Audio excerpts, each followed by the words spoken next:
وصل صوتك.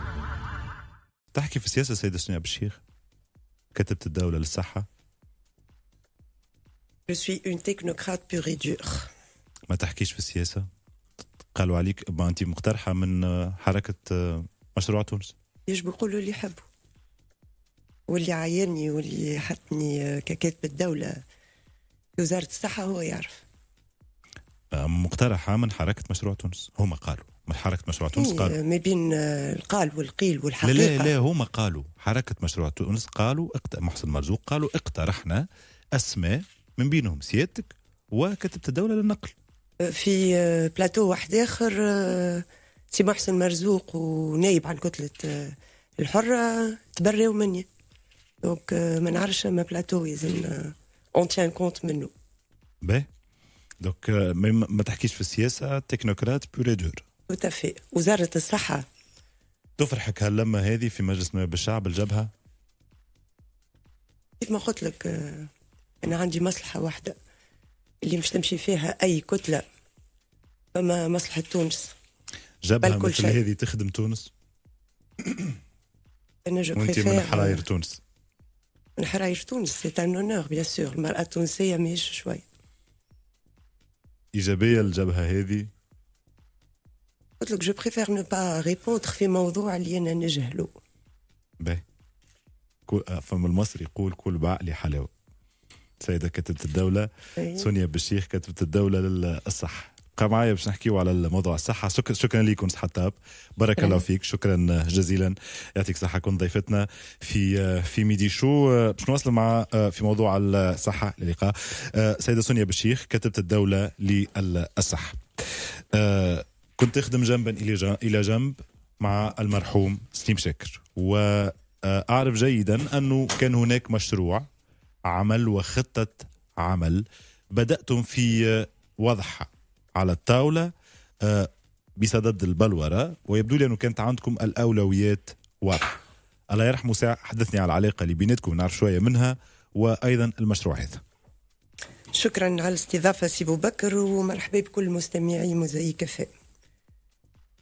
قبل ما نبدأ الكلام تاعي حبيت نقول اللي مش نقوله معناتها كتوجهات استراتيجية، كتشخيص، كمكافحة الفساد. هذوما برامج بداهم سي سليم شاكر. توجهات هذوما الكل كنا معناتها نخدموا كفريق عمل متكامل متوازن، كانت ثقة تامة ما بيناتنا. الموت متاعو ما فاجئنيش أنا وحدي، معناتها فاجئ كل الأسرة الصحية، سواء في القطاع العام ولا في القطاع الخاص. فاجئ كل المواطنين التوانسة، وأنا نجم نقول إن شاء الله نكون في المستوى اللي نكمل البرامج هذوما اللي هو بداهم، واللي خاطر التشخيص كان صعيب، بيان كون نقولوا اللي التشخيص هو قديم نعرفوه منذ سنوات، تراكمات، الناس ما عادش مستثقة المنظومة الصحية، لكن في وقت ووجيز جدا وصلنا معناتها مشينا في البريوريتي دي بريوريتي، ووضعنا معناتها مع بعضنا سيتي ان فيزيونير اون فان كونت، معناتها توجهات استراتيجية اللي بقدرة ربي مش تنهض بالقطاع هذايا، وانا متفائلة والله يرحم سيد الوزير. شنو هو التوجهات هذوما؟ توجهات هذوما كيف ما قلت لك بعد التشخيص كان معناتها مدقق اللي بدينا فيه معناتها جي 24 معناتها من النهار الاولاني اللي دخلنا مع بعضنا لوزارة الصحة. فهمنا أول حاجة اللي فما الخط الأول، احنا المنظومة متاعنا سي اون بيراميد دو سوان، والخط الأول هو لا باز دو سيت بيراميد اللي هي عريضة، سي لو بروميير كونتاكت افيك لا بوبولاسيون. المرضى تبدا بالخط الاول. الخط الاول اللي هو المستوصفات، لي سونتر دو سوان سونتي باز، والمستشفيات المحليه العدد نتاعها 109 ومستوصفات 2100 مستوصف، والاطباء الخواص مش نجيهم دعم اطباء القطاع الخاص اللي هما الجينيراليست معناها طب العامين. بدينا بالنسبة لتعزيز خدمات معناتها الخط الأول بتهيئة وتجهيز، مع العلم برنامج هذا راهو متواصل في إطار استمرارية الدولة. بديت به السيدة الوزيرة السابقة الدكتورة سميرة مرعي، اللي هو تهيئة حتى تجهيز الوزير اللي قبلها تكلم على هذا، كانت تكلم عليه برشا. مراكز وسيطة على الأقل 3 كل ولاية. شنو هي لا ديفيرونس ما بين ان سنتر دو سوان سانتي دو باس ومراكز وسيط اللي هما بعض الاختصاصات مش يكونوا متواجدين فيهم، كيف لوفتالمو، لويغيل، الماكسيلوفاسيال معناتها لاستوماتولوجي. هذوما المراكز هذوما مش ينقصوا الضغط على المستشفيات الجهوية اللي موجودة ما بيناتهم. تدعيم الوقاية كيف مكافحة الأمراض الغير سارية والسارية، نهوض بالصحة البيئية، كيف علاج مياه الشرب، ونجموا نحكيو معناتها في فرصة أخرى على ليباتيت خاطر زاد عندنا برنامج بدينا فيه المياه المستعملة، نهوض بصحة الفئات الهشة، تعزيز سورتو التثقيف الصحي، اتصال والإعلام في مجال الوقاية. خاطر الوقاية وحدها سور تيران sans un accompagnement معناتها médiatique on peut pas réussir. نجي للموضوع الثاني اللي هو كانوا من أهم معناتها أولوياته السيد الوزير يرحمه، هو تأهيل الأقسام الاستعجالية. الأقسام الاستعجالية، وكان ما نعرفش تتذكر سي بوبكر، هو آخر زيارة ميدانية كانت ليه ورافقته كان مستشفى جهوي لجندوب وبوسالم، هو المستشفى المحلي بوسالم. وأول ما بدينا بالاستعجالي متاع بوسالم والاستعجالي متاع جندوبة. الأقسام هذه الواش كانت معناتها من الأولويات اللي رسمناها معناتها. هي الوجهة الأولى المواطن، 184 قسم استعجالي اللي هما موجودين في كامل تراب الجمهورية. عندنا 6,700,000 سنويا مواطن يزور الأقسام هذوم. 6,700,000 على 11 مليون نسمة تجي حسب التقريب 62%. alors que في فرنسا ما بين لا بوبولاسيون معناتها اللي تمشي لي زورجانس ولا تاي دو لا بوبولاسيون جينيرال النسبة هي 28%، واحنا في تونس 67%. المؤشرات هذه على شنو تدل؟ معناتها العدد الكبير هذا والمهول اللي هو المواطن معناتها يفضل يمشي القسم الاستعجالي كو يمشي للخط الأول اللي نورمالمون يبدا معناتها بلا فيزيت دان سونتر دو سوان سانتي دو باس. وهذاك علاش في المنظومه الوقائيه اللي بدينا بها معناتها في الهيكله هذه كيف ما حكيت لك على لي سونتر انترميديير اي لي سونتر دو سوان سانتي دو باس اللي هو اول همزه وصل مع المواطن. بهذا المجال معناتها مش نحكيو باهي نقولوا réorganisation des urgences, modernisation des urgences, mise à niveau des urgences، هو دعم باش نبداو بدعم وتهذيب البنية الأساسية في الموارد وفي التجهيزات متاع كل الأقسام الاستعجال اللي نذكر العدد متاعهم 184 بكلفة أنا جو بريفير نحكي في الفينانسمون بعد اللي هو موجود. وضع إجراءات تنظيمية وتشريعية، النصوص. لقينا اللي المشكلة متاع تونس والمنظومة الصحية مش كان بنيان سبيطارات، مش كان التجهيز. عندنا دي ميزور داكومبانيومون اللي احنا يلزمنا نمشيو فيهم، تشريعات، تنظيم. تقول وهنا نحب نحكي على حماية الأعوان وإطارات الصحة العمومية. إذاك علاش بدينا في الله يرحمه زاد سيتي سا بريوريتي، مشروع قانون يتعلق بحقوق المرضى والمسؤولية الطبية اللي هو بدأ من وقت سي سعيد العايدي، ورجعت لكيب هي بيدها تخدم، ومشكورين اللي قاعدين ساهرين على معناتها المشروع هذايا. علاش خذ كل الوقت هذا السيدة سونيا بشيخ؟ معناها من سعيد العايدي اللي سميرة مرعي اللي اليوم معناها وقت اللي هو قانون هذا فيه المدخلين معناتها 3 غران اكس. فما سو كي نو كونسيرن احنا سور لو بلان تكنيك كوزارة الصحة، فما لاسبي جوريديك اي لاسبي فينانسمون. خاطر المشروع هذايا معناتها لحماية المرضى معناتها المسؤولية الطبية راهو فيهم دي ريبيركسيون فينانسيير. دونك يلزمنا معناتها وزارة المالية avec les assurances معناتها privées, avec les mutuelles, avec d'autres intervenants là aussi عندهم كلمتهم. راه احنا تنجم تقول راه وزارة الصحة بالنسبة للمسؤولية الطبية وحقوق المرضى الجانب اللي يهمنا نحن بالتنسيق التام مع وزارة العدل بريسك كملنا المشروع نتاعنا. وهذا راهو سيتي ان انجاجمون من عند سيد الوزير يرحمه اللي هو في موافقة شهر ديسمبر 2017 باش يكون حاضر. فما مشروع زاد يتعلق بزجر الاعتداءات على الأعوان والإطارات الصحية، هذايا بتدعيم الأمن بالمؤسسات. وتعرفوه قال فيه الموضوع هذايا والحادثة متاع سوسة ومن نهارتها سيتي سو ديمانش لا وين بدينا نخدموا فيهم. تأهيل وتكوين أعوان الاستقبال في حسن التواصل والتعامل مع المرضى، خاطر مشكله الاستعجالي هو إذا ثم ان انديكاتور كي تري امبورطون اللي المريض يتشاف في 10 دقائق، اللي نجموا نوخروا فيه هو بعد الكشوفات وبعد توجيهه الى قسم معناتها اللي وين مش يجم يرقد، هو فيه تجم تكون اشكاليه. والعنف اللي حكيت عليه قبيله هو مناش خاطر l'architecture des locaux des urgences ne répondent pas aux normes internationales. الكساس والتقسيم معناتها ما بين العنايه واللاكوي ما فماش. ان سارتان مومون كي تدخل قسم استعجالي ما تعرفش شكون المريض، شكون لاكومبانياتور، شكون اللي يستنى في طبيب. Donc, هذايا هو زاد في وسط la réorganisation, la modernisation, on va commencer par les architectures et aussi la formation des professionnels en accueil. اليوم عنا اعتداء على الطب، اعتداء على معناها الإطارات شبه الطبية والأعوان. اليوم عنا الطبيب ومعناها أساتذة جامعيين ومش ما عادش محترمين.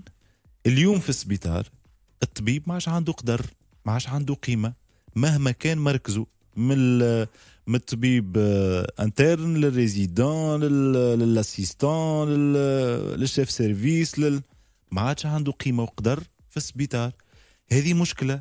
الطبيب اليوم اللي هو معرض في أي وقت أنه يتم الاعتداء عليه من أي مواطن يجي باش يعدي، ولا يعتبر حد شيء. الطبيب اللي هو الطبيب مركز ساعة أولا معناها صرفت عليه الدولة برشا باش يولي طبيب، اثنين هو مركز في المجتمع مهم معناها. دونك اليوم ما عادش عنده حتى قيمة. هذاك علاش الناس اللي قريناهم ولادنا جحاف الهجرة يرحبوا بهم بيديهم محلولة في ألمانيا وفي فرنسا، والناس قاعدة تهج. هذه الكلمة هج من تونس، ما عادش عنا قيمة وما عادش عنا قدر.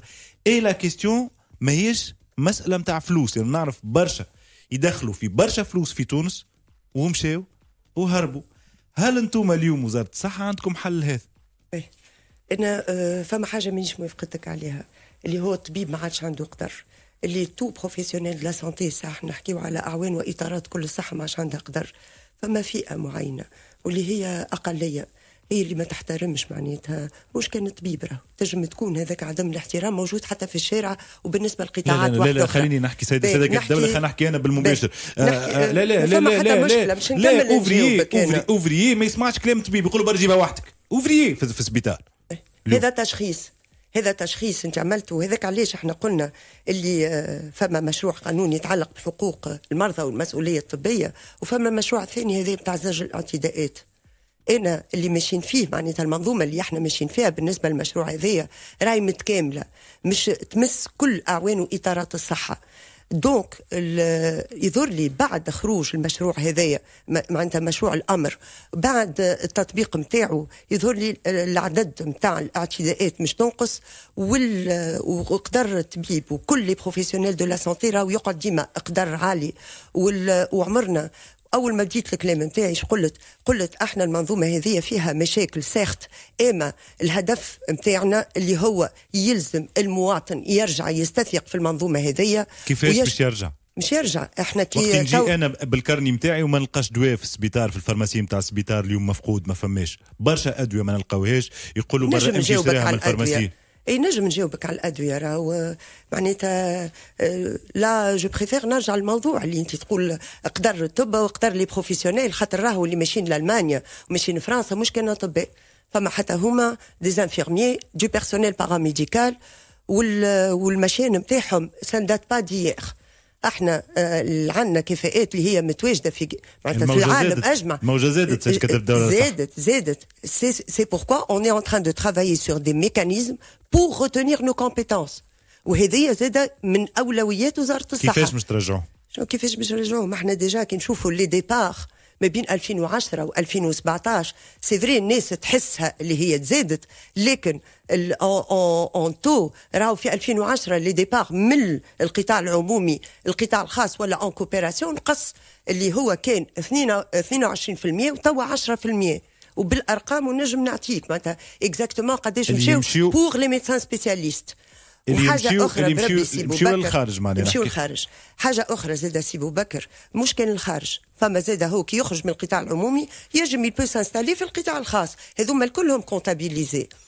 حاجة أخرى كي تقول على الأقدار نتاع الطب، راهو لا ميديسين في تونس اي لانسينيومون معناتها دون لو كادر دو باراميديكال حتى واحد ما يشك منه.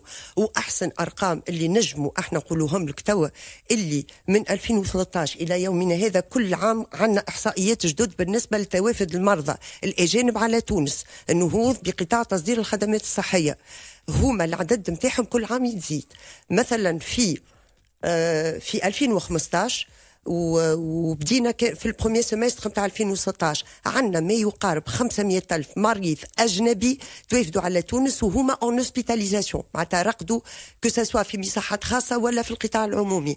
عندنا أكثر من 2 ملايين مريض يجي لتونس قصد التداوي، يجم يكون بور لو دياغنوستيك، يجم يكون بور اون كونسلتاسيون. 2 ملايين شنو في العام؟ في العام احنا راهو في تونس زاده يلزمنا نحكيو على لي ساكسيس ستوري.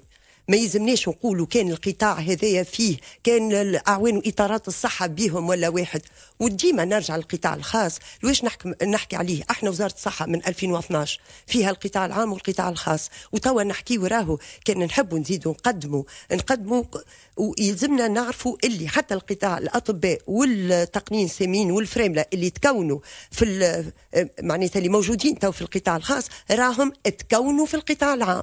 لذا نحكيو على ما خسرناهمش. ما خسرناهمش. يخدم بريفي ولا يخدم في الدولة ما خسرناهمش وهذايا معناتها سي اون ايفيدونس.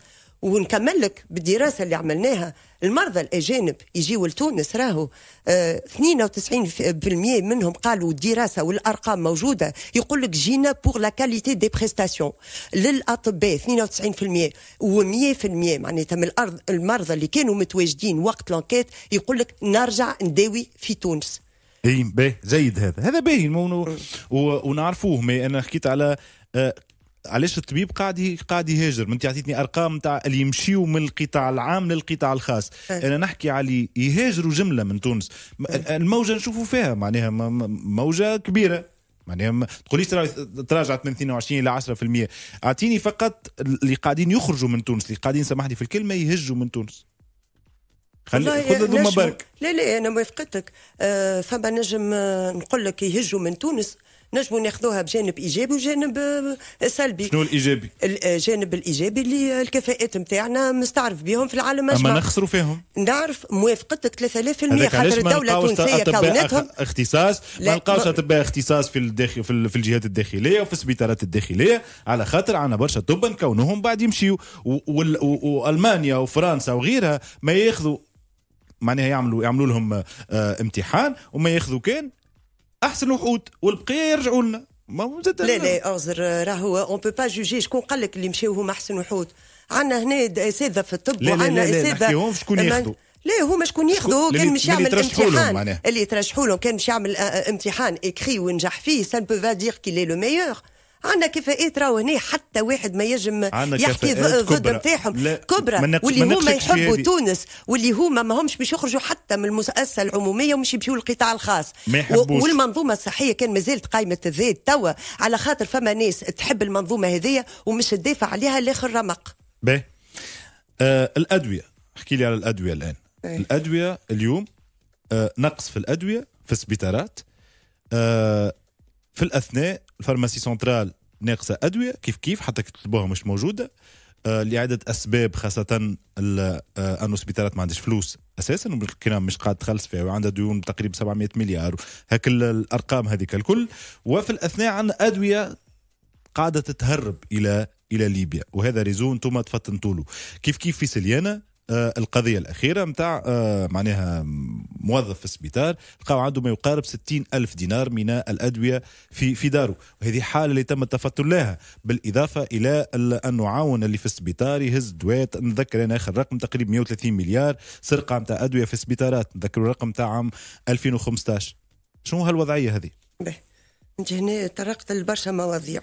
تقول على نقص الأدوية في الفارماسي سنترال. اي نقص الأدوية منيش هنا في البلاتو مش نقول ما فماش نقص في الأدوية. هو نورمالمون فما لو ستوك دو سيكوريتي اللي موجود في لي غروسيست وفي الفارماسي سنترال اي دو 3 موا.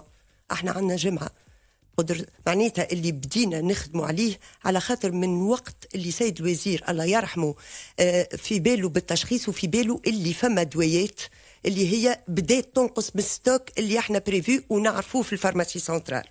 حطينا دي زيكيب توا قاعدين يخدموا، لي زيكيب قاعدين يشوفوا في المؤسسات الاستشفائيه العموميه الكل شنوما القائمه نتاع الادويه اللي هما ناقصه، خاطر لقينا هو هذايا من النتائج الاوليه اللي توا عرفتهم وانا جايتكم لهنا، اللي مثلا في مستشفى اكس تلقى عنده البرودوي مانكون اللي هو في تونس الكبرى ما عندوش وهو عنده اون اكسي.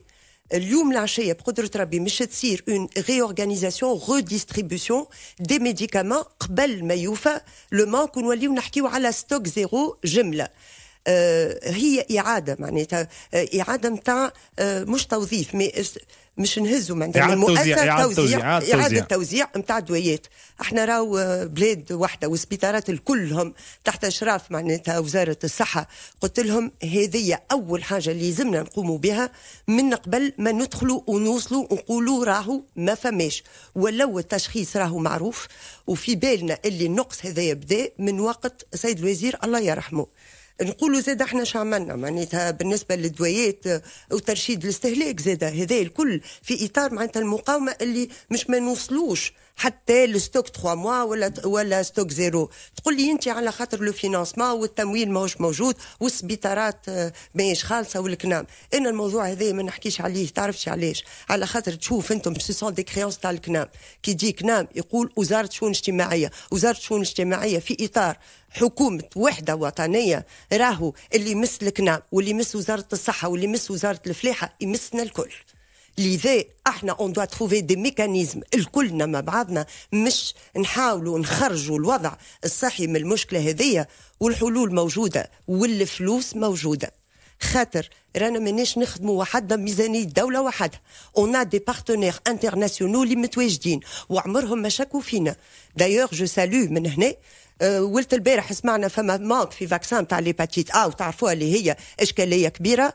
اليونيسيف تجي، لورغانيزاسيون مونديال دو لا سانتي جاو البارح وتنجموا تشوفوهم موجودين في الباج فيسبوك تاع الوزاره وقال لك اون اي لا اي اون ا سيني لو بابي. البارح دخلت لوزاره الصحه 30,000 دوز دو فاكسان ديباتيت راهو مش مشكله ديما الناس تحكي تمويل كنام 770 سيرت سي فري وهما سان فو با دير اللي وزاره الشؤون الاجتماعيه ماهيش مستعرفه بيهم، مش معناتها وزاره الماليه مش مستعرفه بيهم، لكن هذا واقع. راهو كي معناتها واحده من الوزارات اللي هي تطيح راهو مش نطيحوا الكل. لذا دون لو كادر نتاع الحكومه هذيا مش نحطوا اليد في اليد وكل واحد من موقعه يحاول يفركس ان فينانسمون واللي فينانسمون موجودين.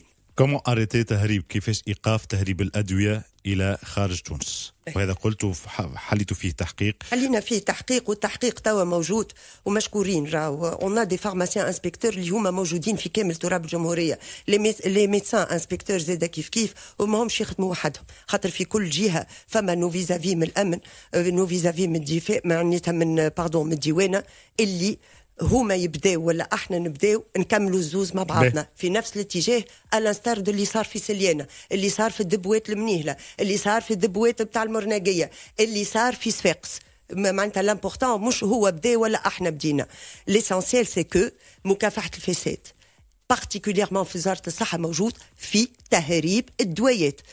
تهريب الدويات ومانيش باش نحكي انا كو سوا ماشي البلد جوار ولا الاوتر. بور موا المشكله موجود، فما تهريب الدواء.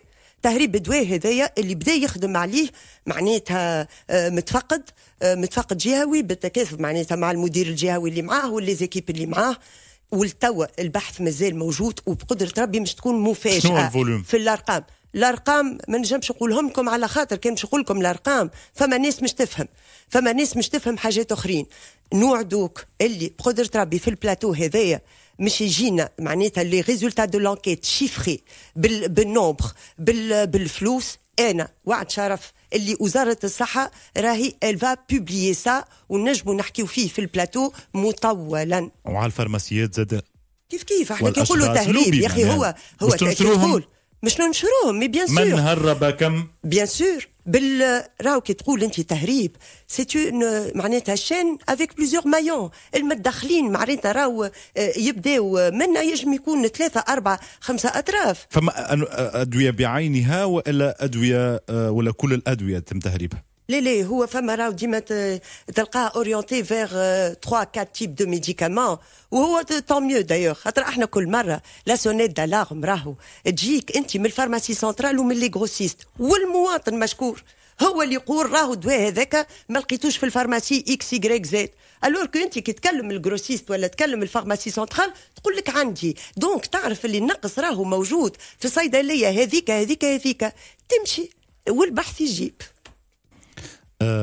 دونك حبيت نسألك على الحجم انا وما عطيتنيش قلت لي تنجاوبوكم اما تقريبا هكا معناها خاطر كي تفطنتوا الحاجه كبيره يبدو لي. بسير احنا في ولايه واحده معناتها بدينا الخدمه فيها لكن الولايه هذيك لقينا اللي ما تخدمش وحدها فما ان سيركوي راهو تخدم مع بن قردان.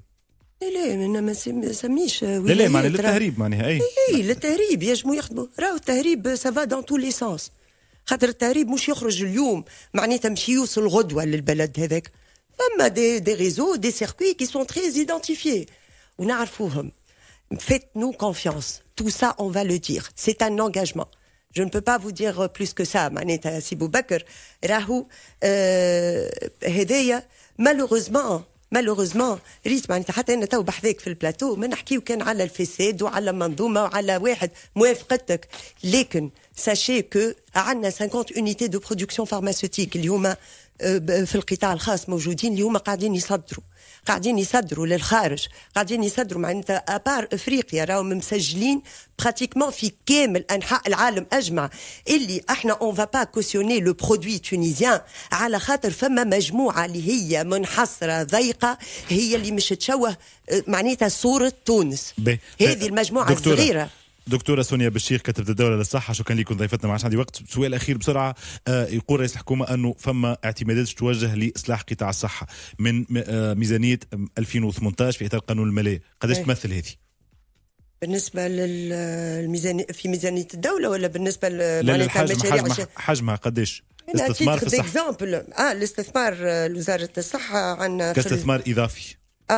فما الانفستيسمون والديفلوبمون اللي هما فيهم 204 مليون دينار لكن 204 مليون دينار عندي انا ماهيش اشكاليه. فما ناس تشوفها برشا وفما ناس تشوفها شويه بالنسبه للصحه. بالنسبه للصحه لكن انا من جانب اخر نجم نعطيك ارقام اخرى اللي احنا عندنا 360 مليون دينار المشاريع وهما هذم سو سون دي بروجي انسكري ميم التي في ا معناتها نتاع اللي مش تخلصها الدوله المشاريع هذوما اي سون ايدنتيفي ريبارتي في كامل تراب الجمهوريه. ما فماش معناتها نقطه في الجمهوريه نو فا با اتر معناتها نو فا با بينيفيسيي من المشاريع هذوما. عندنا 22 مليون de dinars dans le cadre de la reconversion des dettes italiennes. عندنا 23 مشروع متاع تهيئة متاع الأقسام الاستعجالية بقيمة 45 مليون دينار. عندنا أنا معطيتك راهو كان الأرقام متاع اللي التمويل موجود. عندنا زادة avec un financement étranger ما يقارب 560 مليون دينار لبناء معناتها مستشفيات الانستار دو الناس الكل في بالها بالمستشفى المتعدد الاختصاصات متاع القروان متاع الأمراض السرطانية وهذه سي اون بروميير دوبي لو طون اللي نحبوا نحكيو على ان اوتر بول دو بريز ان شارج متاع الأمراض السرطانية هذه الانستار زادة متاع قفصة لا ريكونفيرسيون دي ديت اسفاقس دونك بون جي كومبري اللي ماش عندنا برشا وقت لكن سي ان ميساج ديسبوار راهو اللي لازمنا نعطيوه للمواطنين الكل ويرجعوا يثقوا في المنظومه هذه وفي البلاد هذيا وبقدره ربي فما كان الخير. سونيا بشيخ كاتبة الدولة للصحة شكرا جزيلا. شكرا لكم.